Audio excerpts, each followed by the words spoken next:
ठरलं तर मग या मालिकेच्या 22व्या भागामध्ये यावेळेला मधुभाऊंनी प्रियाला असं काही फटकारले आणि गृहप्रवेशाच्याच वेळेला मधुभाऊंनी केलेला खुलासा जबरदस्त आहे.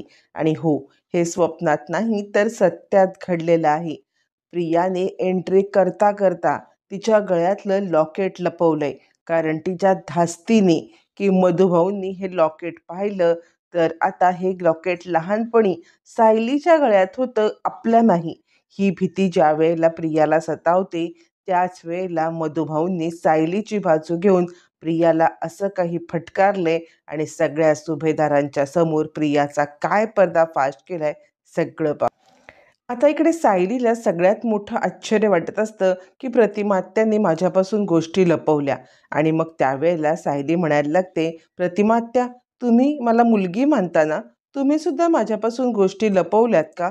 मी तुम्हाला फोन केला होता ना? प्रतिमाची मान खाली जाते आणि प्रतिमाला सगळी गोष्ट आठवते की सायलीने ज्या वेळेला फोन केला होता तेव्हा प्रतिमाने सांगितलं होतं, सायली, आत्ता सध्या मला वेळ नाही आहे, मी फोन ठेवते. असं म्हणत प्रतिमाने फोन ठेवत सायलीला काही सांगायला नकार दिलेला असतो आणि तेच प्रतिमाला आठवतं आणि तिला स्वतःलाच लाज वाटायला लागते. सायली म्हणते, का वागलात तुम्ही असं? यावरती प्रतिमा सांगायला लागते, सायली, त्यावेळेची परिस्थिती अशी निर्माण झाली होती ना की मला या सगळ्यामध्ये हे असं वागणं भाग होतं. मी तुला खरं सांगू का, तर मला पूर्णाईने वचन दिलं होतं की हे सगळं लग्नाचे विधी होईपर्यंत मी कुणालाही काही सांगू नये. त्यांनी मला हात जोडून विनंती केली होती आणि हात जोडून मला विनंती करून सांगितलं की कुणालाही यातलं काही सांगू नकोस. मी कसं सांगणार होते? आणि मुळातच अश्विनसारखा लाखात एक जावई मी कसा नाकारणार होते सायली? तूच सांग बरं. असं म्हणत प्रतिमा आता सायलीला या सगळ्यामध्ये पूर्णपणे आपली बाजू समजावून सांगते. तोपर्यंत इकडे प्रिया सांगायला लागते, का गं, तुला माझं सुख बघवतच नाही आहे का? तुला काय प्रॉब्लेम काय आहे? मी इथे सुखामध्ये यायला पाहिजे तर तू का मला गप्प करतेयस? यावरती प्रतिमा सांगते, अगं हो सायली, म्हणजे मला अश्विनसारखा जावई, त्याच्या डोळ्यामध्ये प्रियाविषयी, तान्वीविषयी प्रेम दिसतंय, तर मग मी इथे कसं नाकारू? असं म्हटल्यावरती इकडे आता कुणाकडेच बोलायला काही उरत नाही आणि हे सगळेजण आता प्रिया आणि अश्विन यांच्या लग्नाचे जे गोडवे गात असतात त्यावेळेला कल्पना म्हणते, बास करा, हे तुमचे जे काही चाललंय ना हे बंद करा. मला माझ्या सुनेचं गृहप्रवेश करायचा आहे. माझी सून इकडे खोळंबलेली आहे. चला बाजूला व्हा सगळ्यांनी. असं म्हणत आता इकडे कल्पना सगळ्यांना ओरडायला लागते आणि प्रियाचा गृहप्रवेश करण्यासाठी सुरुवात करते. सायली आणि अर्जुनला काडी मात्र किंमतच दिली जात नाही. इकडे आता पूर्णाजी सांगत असते, तुला सांगितलं होतं ना विमल की औक्षणाचं ताट आणि तबक सगळं तयार ठेव, काय केलंस? यावरती विमल सांगते, हो, तुम्ही जे काही सांगितलं होतं ते औक्षणाचं ताट आणि तबक मी तयार केलेलं आहे. पण सायलीकडे बघत ती सांगते, मला खरंच माहीत नव्हतं की हे औक्षणाचं ताट आणि जे कलश आहे तो कशासाठी होता. मग आता अर्जुन आणि सायली आतमध्ये जातात. त्याच वेळेला अश्विन आणि प्रिया यांचा गृहप्रवेश करण्यासाठी इकडे कल्पना येते, औक्षणाचं ताट घेऊन येते. तोपर्यंत हा सगळा तमाशा ऐकून मधुभाऊ बाहेर आलेले असतात. मधुभाऊ आल्यावरती मग ते म्हणतात, साऊबाळा, काय आहे हा प्रकार? तू मला काहीच बोलली नाहीस. यावरती सायली सांगायला लागते, मधुभाऊ, अहो तुम्हाला बोलायला मला काही माहिती हवे की नको? मला खरंच यातलं काहीच माहीत नाहीये. हे अचानकपणे कळलं. मला सुद्धा हे आत्ताच कळलेलं आहे. असं म्हणत इकडे आता ती मधुभाऊंना सांगत असते. तोपर्यंत प्रिया विचार करत असते, तुला माझ्या लग्नाचा प्रॉब्लेम आहे ना? मी तुला या सगळ्यामध्ये आता माझं औक्षण करायला लावलं नाही तर नाव नाही सांगणार प्रिया. असं म्हणत प्रियाच्या डोक्यामध्ये काही ना काहीतरी प्लॅन चालू असतो. तोपर्यंत इकडे आता ज्या वेळेला पूर्णाजी कल्पनाला औक्षणासाठी बोलवते त्याच वेळेला विमल आता मापटं ओलांडण्यासाठी उंबरठ्यावरती ठेवते. तोपर्यंत प्रिया आता सांगायला लागते, मी खरं सांगू का, तर माझी अशी इच्छा आहे की सायलीने माझं औक्षण करावं. या घरच्या लहान सुनेचं औक्षण मोठ्या सुनेने करावं.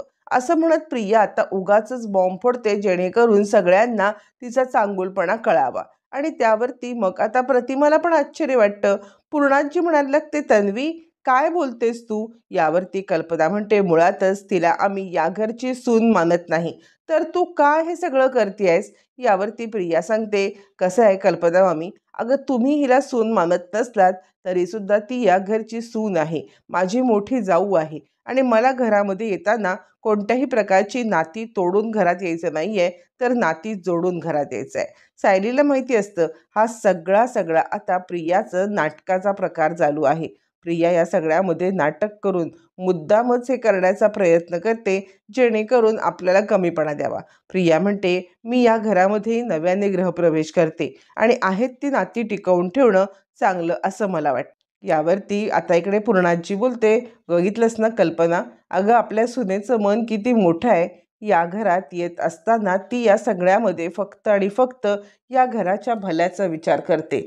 तिला या घराच्या भल्याचा विचार करत असताना तिला कोणत्याही प्रकारचा मान मरातब असं काही नको आहे.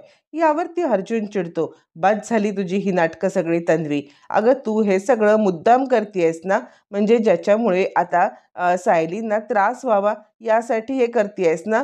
मुळातच तुला या घरामध्ये तू कशी ग्रेट आहेस, तू कशी हे आहेस हे दाखवून द्यायचं आहे आणि सायलीला कमीपणा द्यायचा आहे, या कारणासाठी हे सगळं करतोयस. यावरती अश्विन म्हणतो, काय बोलतोयस तू दादा, तुला कळतंय का? यावरती अर्जुन म्हणतो, हो मला कळतंय मी काय बोलतोय ते, मी माझ्या बायकोचा मान जपत आहे.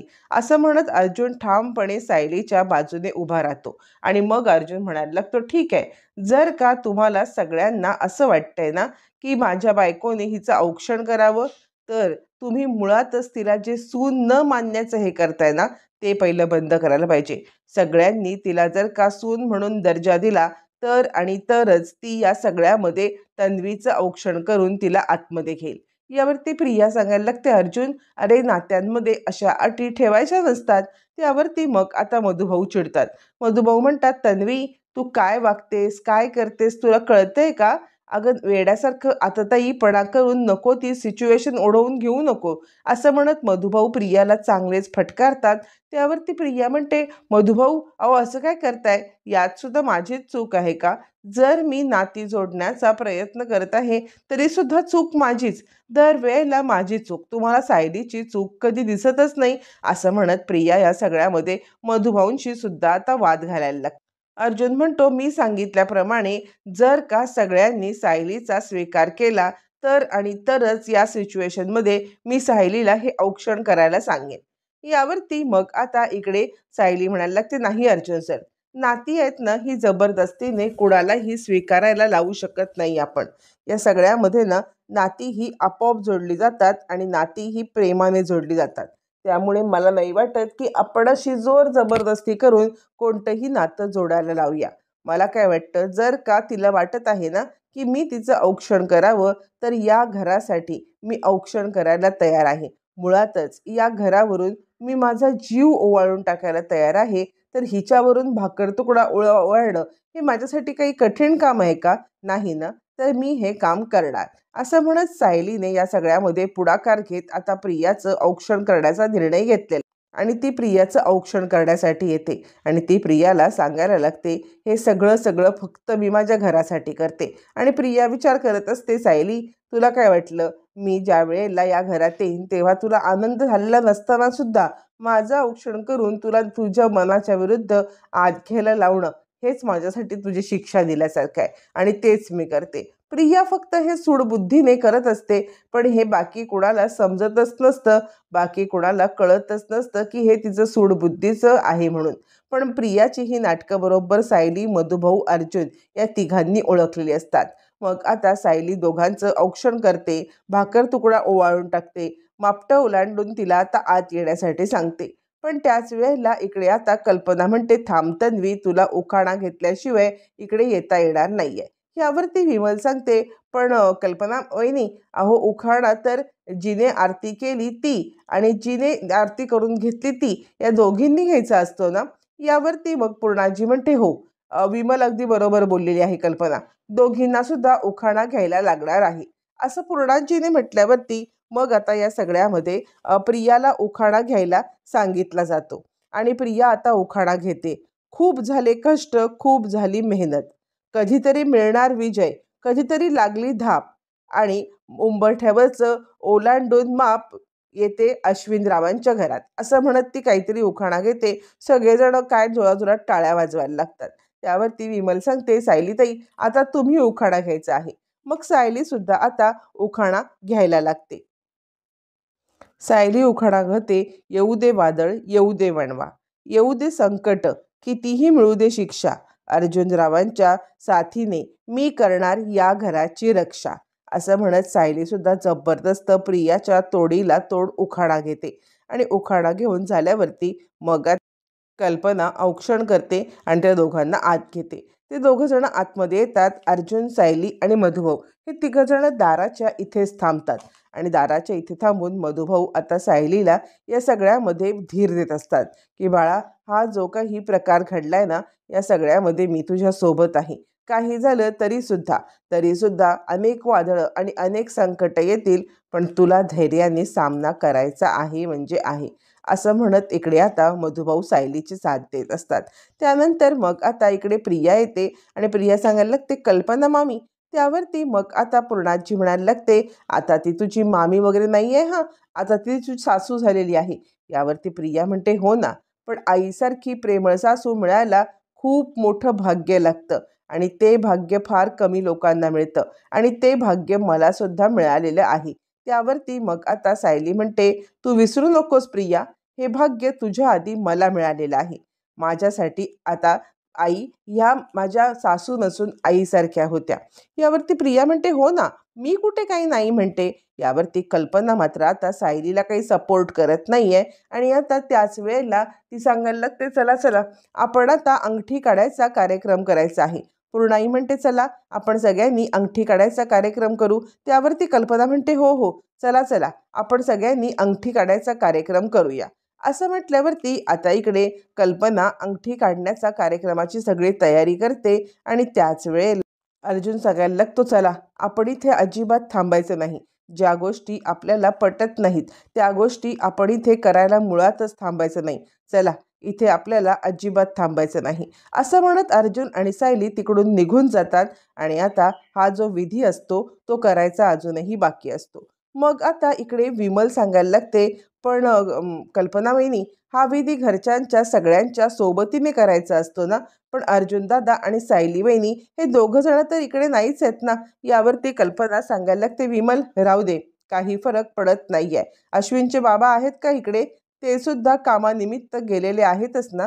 मग जर अश्विनचे बाबा कामानिमित्त गेलेत तर हे लोक नसले तरी काही फरक पडत नाहीये. चला, अंगठी म्हणजे दुधामधून अंगठी काढायचा विधी करायचा आहे आणि अश्विन माहिती आहे ना, हा विधी जो जिंकतो ना तोच आयुष्यभर राज्य करतो बरं का.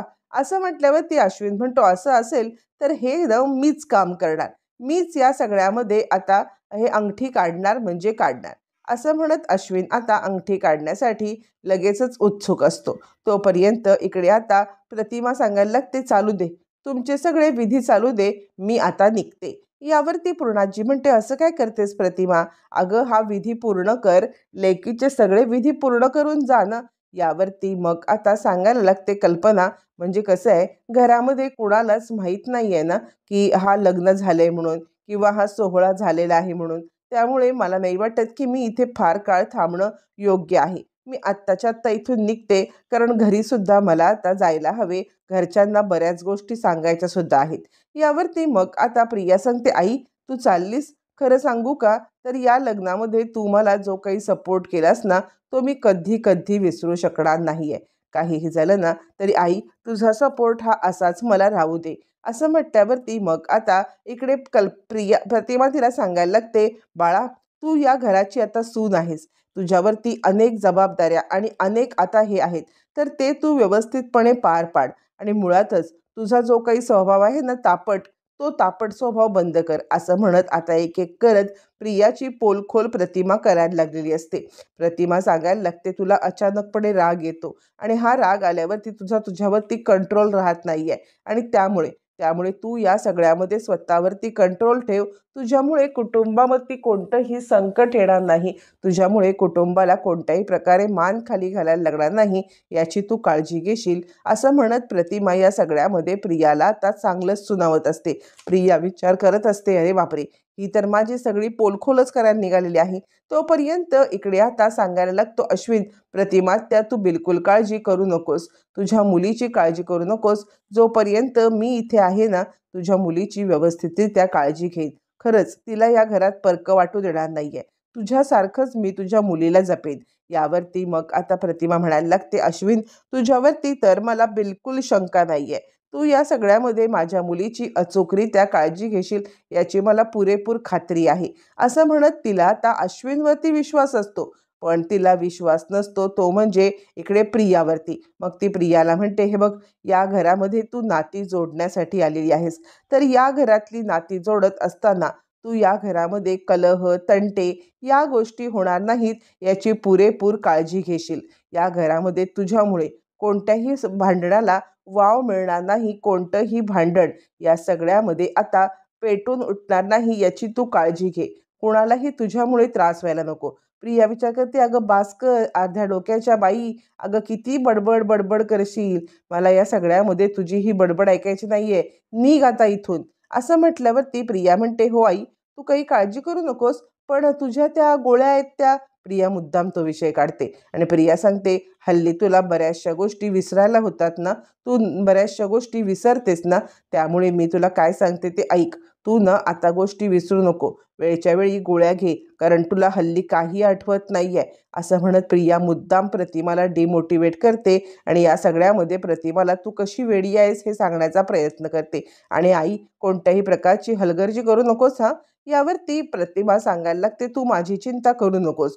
तू फक्त या घरामध्ये नवीन वाद उकरून काढणं, या घरामध्ये नवीन संकट आणणं, या गोष्टीची बिलकुल हे करू नकोस हा. असं म्हणत ती आता प्रियाचं सगळंच भांडं फोडत असते. तुझा स्वभाव मुळात तापट आहे, तुला नको त्या गोष्टी उकरून काढायची सवय आहे, परत तसं काही करून इथे घरामध्ये वाद वाढवू नकोस. असं म्हणत प्रियाला इन्स्ट्रक्शन देण्यामध्ये प्रतिमा बिलकुल कमी पडत नसते आणि तिची एक प्रकारे सगळ्यांच्या समोर पोलखोल होत असते. यावरती प्रिया म्हणते, आई तू आता निघालीस तरी चालेल, ये हा तू सावकाश. असं म्हणत प्रिया जवळजवळ आता प्रतिमाला तिकडून हाकलवूनच लावते. तोपर्यंत इकडे आता अर्जुन आणि सायली रूममध्ये आलेले असतात आणि त्यावरती आता इकडे सायली सांगायला लागते, काय घडलं हे सगळं. म्हणजे आता हिने या घरामध्ये नॉर्मल पद्धतीने आलेलीच नाहीये, हिला हे घर बरबादच करायचं आहे.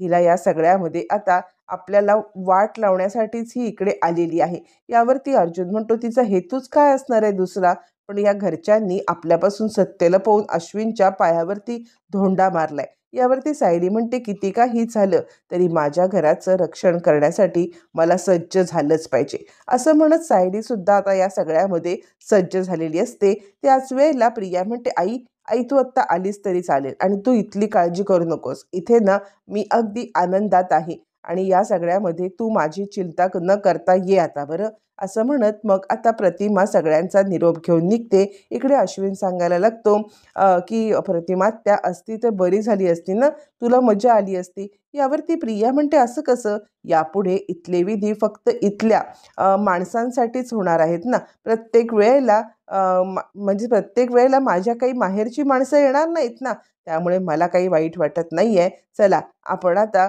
पटकन हे विधी पूर्ण करून घेऊया.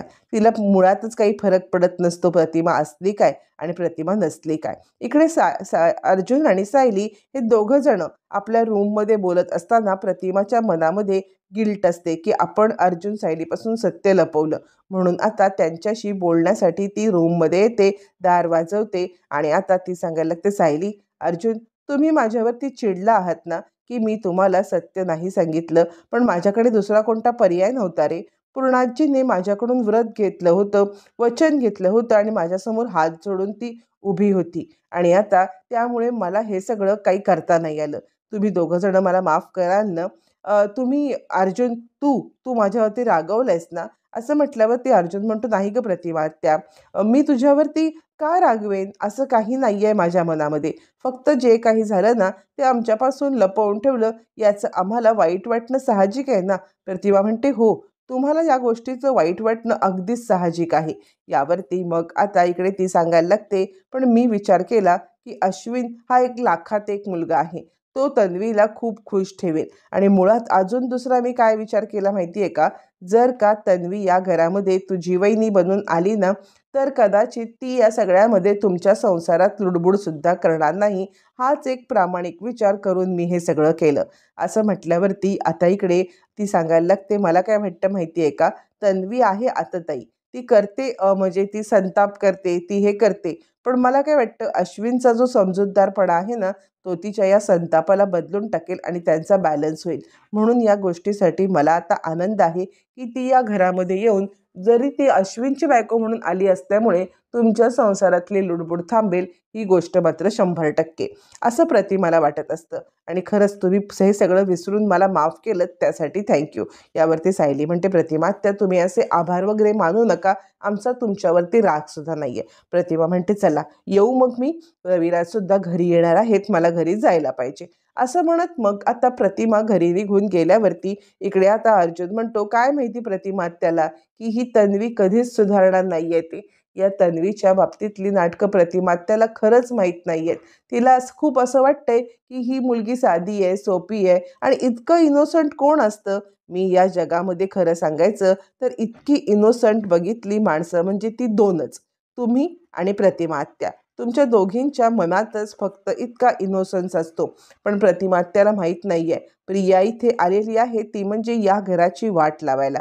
यावरती सायली म्हणते, जरी प्रतिमा आत्याला समजत नसलं तरी मला समजते ना की तन्वी इकडे का आले ते, आणि त्यामुळे तन्वीचा कोणताही हेतू मी सफल होऊ देणार नाहीये. काहीही झालं तरीसुद्धा तन्वीला या घराची वाट लावू देणार नाही. त्यानंतर मग आता सायली आणि अर्जुन केसच्या दिशेने प्रयत्न करत असतात लढण्यासाठी. आणि जे काही धागेदोरे बोर्डवरती सगळ्यांचे फोटो आणि हे सगळं लावून अर्जुन जो क्लू शोधायचा प्रयत्न करत असतो, त्याच वेळेला सायली म्हणते, अर्जुन सर तुम्ही या सरंजाम्यांचा फोटो इथे का लावलेला आहे? प्रिया त्याच वेळेला आता मोठी नाटक करत आता प्लेटमध्ये बशीमध्ये ते आता काही केलेला शिरा वगैरे घेऊन त्यांच्या रूममध्ये जाते, जेणेकरून तिला आता हे सगळं ऐकायला मिळेल. सायली अर्जुनचं काय चाललंय. मुळातच या घरात ती त्याच कारणासाठी आलेली असते की या घरामधल्या सगळ्या गोष्टी महिपतपर्यंत पोचवाव्या. यावरती अर्जुन सांगत असतो, कसं आहे, मी फक्त आरोपी आणि यांचेच फोटो नाही लावलेले आहेत. मी या सगळ्यामध्ये आता सरंजामेंचा फोटो लावलाय, कारण सरंजामेंना ज्या वेळेला मी महिपतचा फोटो दाखवेन त्यावेळेला तो त्या जेलमध्ये आला होता का, विलासला भेटला होता का, हे सरंजामेच मला सांगू शकतील. तोपर्यंत प्रिया नॉक करते आणि ब्रेकफास्ट घेऊन तिकडे येते. प्रियाला या सगळ्यामध्ये यांचं काय चाललंय, ह्यांचे केसबद्दलची स्टडी ऐकायची असते. हा हेतू तिचा सफल होणार का? हे येणाऱ्या भागातच